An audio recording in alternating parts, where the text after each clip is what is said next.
Pretty much every gamer has either played Super Mario 64 or at least heard about it. And Super Mario himself is considered the Mickey Mouse of video gaming. Now, I've actually been to Disney World, and I've actually met Mickey Mouse. He asked me if I wanted him to remove his pants and take it out. So I said to him, "Only if it's as black as the rest of you, Mickey." Yo, it's L. Super Mario 64 was released in Japan and North America in 1996. Due to differences in the European calendar, the European version came out in 1997. And then, for some reason in 2003, they released a version for the IQ player. But they were all of them deceived, for another version was made. In the land of the US of A, in the fires of Mount Rushmore, the Dark Lord Doriel? Based off this person's name, I believe they are an elf. Doriel forged in secret a master version to shoot all the others. And into this game, they poured all their Second Amendments, their guns, and their will to shoot all life. One game to shoot them all. So this is Shotgun Mario 64.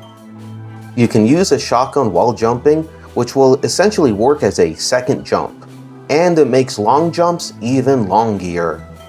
Another cool thing is I'm able to shoot things in the environment. Plus, the gun can also boost me while swimming. It turns Mario into a greasy, sexy Italian torpedo. I can enter the cannon too and shotgun blast in the air to get onto the castle. Yoshi isn't here though because he's facing federal indictment for cocaine trafficking. He has a big nose for a reason. Before going inside, I try to enter the invisible cap level, and it looks like I can. So I used the extra shotgun blast to easily collect the red coins. But using it on this teetering platform was a bad idea. Coming back out, it looks like the water is now drained. Well, I guess next time your drain is clogged, shoot it.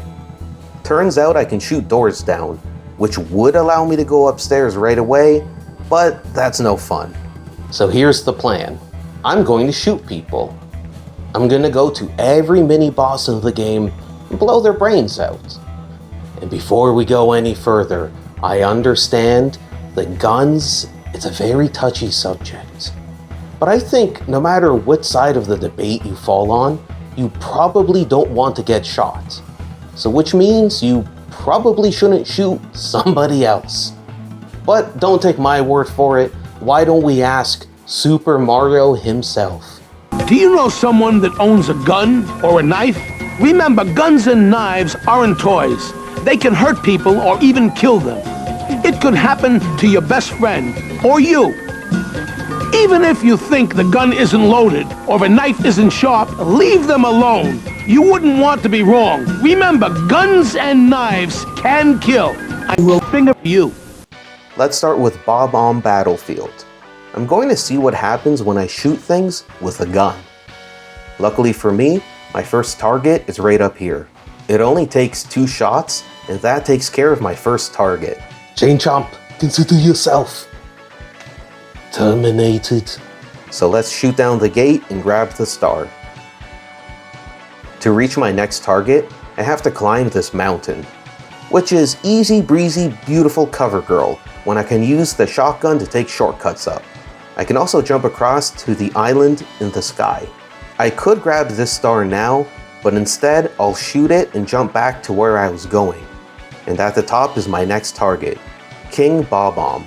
Now for all of my US and Canadian fans, I imagine this next part is a lot like how your countries gained independence from the British King.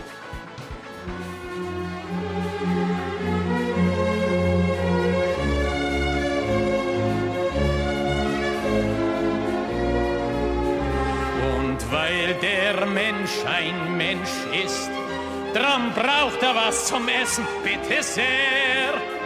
Es macht ihn ein Geschwätz nicht satt, das schafft kein Essen her.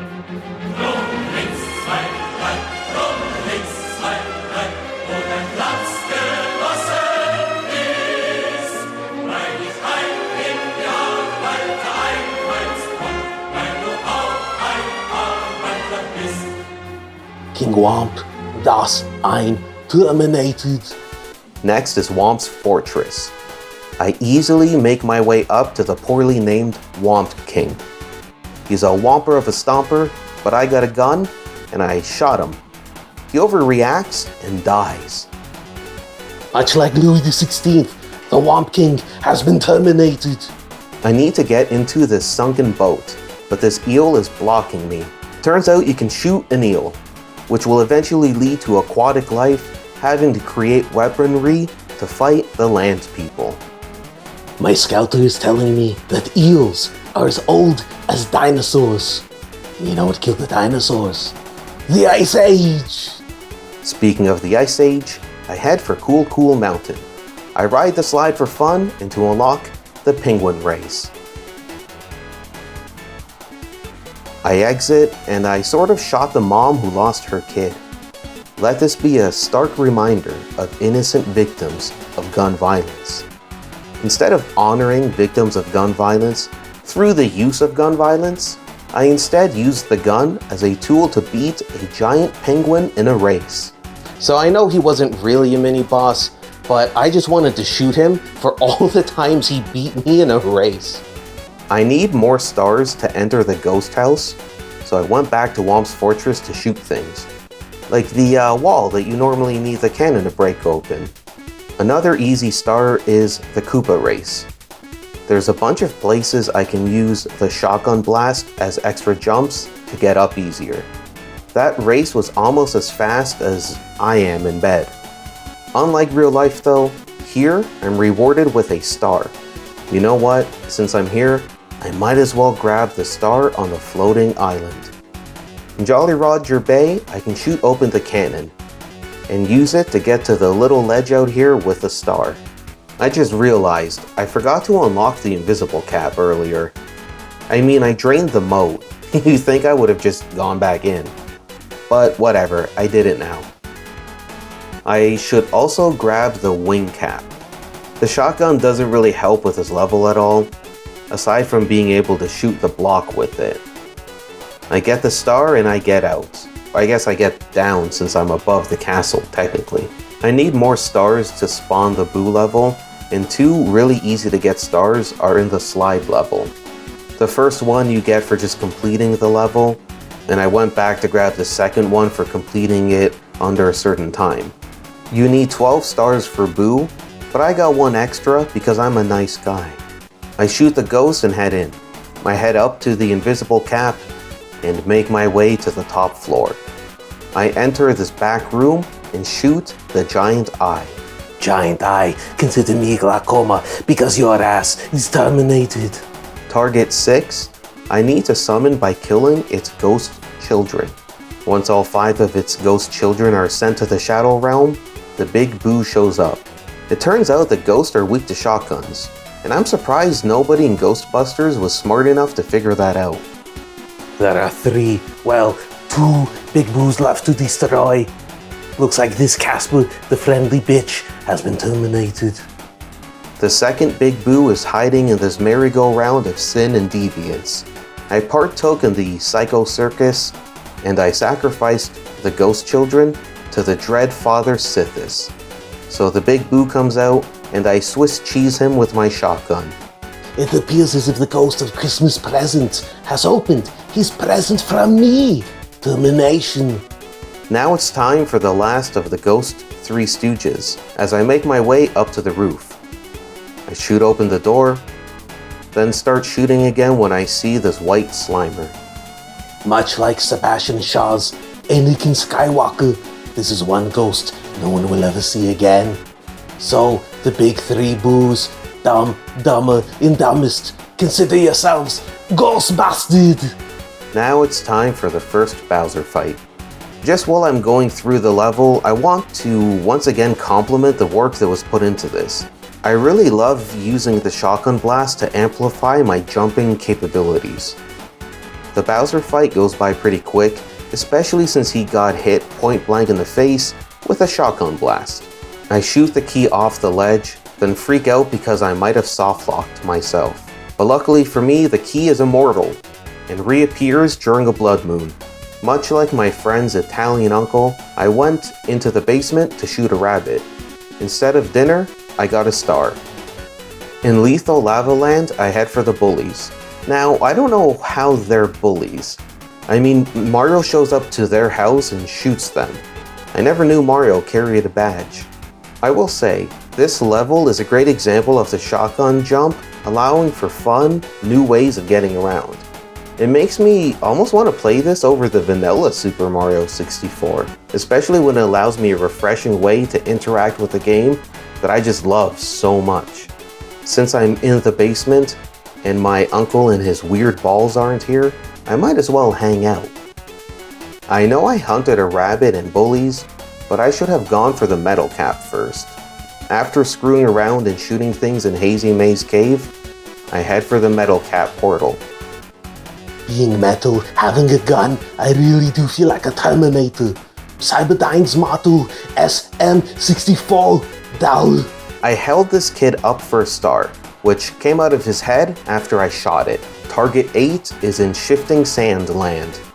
I start by seeing if I can shoot the moving metal boxes. Then I set my sights on the annoying hat-stealing bastard, aka the fucking bird. After he dodged a few of my shots, I finally got him. So while this big bird may not be a mini-boss, I did want to shoot him for all the times he stole my hat. You see, my grandfather lost his life and his virginity in a haberdashery. So for me, screwing with somebody's hat is a crime punishable by death. So this bird has been Kentucky fried. Inside the pyramid is my next target. After shooting off the tip, I enter the ancient pyramid's urethra. One cool thing was I was able to snipe the rolling block from far away, destroying it. I go inside the secret room and down to a stone ripoff of Bongo Bongo. Unlike Bongo Bongo though, this thing has no body, just a star. So, according to my scouter, this boss's name is I-Rock. So, I-Rock, consider you and your finger-banging, hand-job-giving puppets terminated. To get to the next Bowser, I need to move his subway sub. And all that really means is I just need to collect this star, and the sub ends up disappearing. Now, I don't respect hunters because they hunt on land. I prefer hunting like my ancient forefathers, by jumping into the ocean and shooting things. It pays off as I shot the stingray to collect its starry insides. But that's enough tomfoolery for now. The next Bowser level is open, so I should head in. By now, you know I'm going to use the shotgun to get around this level a lot faster. And the Bowser fight goes by pretty quickly too. Like a cheap drunk, one shot is enough to get Bowser on his back. I pretend to be the police and keep shooting despite my victim already being lifeless. I went into Wet Dry World just for fun. I wanted to try out the shotgun jumping on a level I didn't plan on stopping by. To no one's surprise, it makes collecting stars faster and easier. Snowman's Land is somewhere I needed to go though, as my next target was the Ice Bully. He survives being shot but not drowning in ice water, which will probably be a better way than I'll die. Before I leave the level, I get a shell and ride around doing drive-bys on the locals. This green shelter destroyed my shell, so I shot him into loose change. Though Tall Mountain had no targets, I wanted to test out my shotgun-assisted super jumps. I did so by getting the star on the Lonely Mushroom. There was a star in this level that I was curious about as to whether I could get it or not, and that was the star on top of the waterfall. With the shotgun, I was actually able to get it in one try. Tiny Huge Island was my next destination. I got to meet the locals, who were interesting people that were allergic to getting shot. I came for their godhead, Wiggler, which is what you would call your 9-incher when it can't get hard anymore. He jumps on me, and after trying to gyrate me to death like a drunken angry stripper, I go GTA on him, and I paint his room with his guts. When I was a young boy, In the middle of the night, I would go out onto the street, fall to my knees, and cry out to God, where do worms go in the winter time? He never got back to me on that. So, much like Earthworm Jim, this is one worm that is going to stay 6 feet in the cold ground because he is terminated. My business in Tiny Huge Island hasn't come to an end though. Wiggler was taken care of, but now I need to shoot that annoying fish. I'm going to make some sushi out of him. But I do need some vegetables to go with that, so I head to the piranha plants to pluck them. Well, pluck may not be the right word, unless I'm a gardener who took gardening advice from the Second Amendment. I stopped by Tick-Tock Clock for fun. There wasn't any amount of stars I was going for, but I might as well stop by every level and grab at least 1 star. Or in this case, 3. Now I love this game, but I hate this level. It's called Wing Mario Over the Rainbow. It's like the first Wing Cap level, just far more annoying. Under no circumstance would I recommend playing this level, aside from maybe 100%. Whether you're sober or you're not sober, there's no reason to play this level. It doesn't add anything to the game, it's not challenging, it's not fun. It's just a result of a development team that ran out of ideas, but still had to make one more level. Before the final Bowser, let's stop by Rainbow Ride. By heading left and using the shotgun, I can reach this star in less than a minute. Next up, I head for Tricky Triangles, since that star is also nearby. The shotgun blast will set them off, and I end up getting stuck for a second. But I'm out, and that's the last star for this run. The shotgun doesn't help with the backwards long jumps though, which is fine by me. I've been doing this trick long enough. Plus, it's easy to learn and do. Now let's head for the last Bowser. I'm just flying through with a shotgun, and here I can jump across, and I don't even really need the moving platforms to get across here. And up ahead is almost the end. I don't even need to ride this thing, just jump across here and walk up. I shoot the pipe and head in. Bowser doesn't take too long to defeat. Like before, I shoot him into the bombs, and I don't allow him a second to move, which prevents the arena from breaking apart when we get to the last part. Bowser lands, then he fades from existence and turns into a star. Bowser, after 3 fights, I will say you were a worthy adversary, but now you have been terminated. I don't trust the star, so I shoot it. After all this bloodshed, Mario earns his angel wings and flies off to gun heaven. Princess Peach is saved by gun violence, and Mario threatens to shoot if we don't leave, as he and Princess Peach are going to fuck. The credits show him standing in various levels with a gun, and the game ends with Peach and their soon-to-be orphan children waving at us. Mario starts counting to 10 before he starts shooting, so Lakitu runs off in fear. So, whether you're pro-guns, anti-guns, you really like the album Love Gun, you're a fan of Billy Gunn, or, like me, you really love the first couple Guns N' Roses albums, I think we can all agree, being reckless around guns is a pretty stupid idea. Now, I'm not American. Or am I? But, like most Americans, I have never actually read the Second Amendment. So I went to the Second Amendment's OnlyFans, and the explanation to me sounds like America's founding fathers and mothers wanted to form the Avengers. Growing up, I was never around guns, mostly because the people hunting me didn't want to play fair. And today I learned that guns are more useful when they are not used for violence, but tools to jump around in the air, hunt down would-be dictators, haunt local wildlife, and overall, to open new doors for yourself in life. Not only that, but without hurting anybody, I used a gun to unclog a sink, solve a puzzle, stop bullying, and explore ancient landmarks. So in the end, we all learned that life is a lot like the chamber of a gun, cold and hollow, until violence gives it meaning and purpose. And while I wouldn't join the army for a gun, I would join the first army that had Gundams. This video has been brought to you by violence. If you're not scared, injured, or dead, then you haven't experienced violence.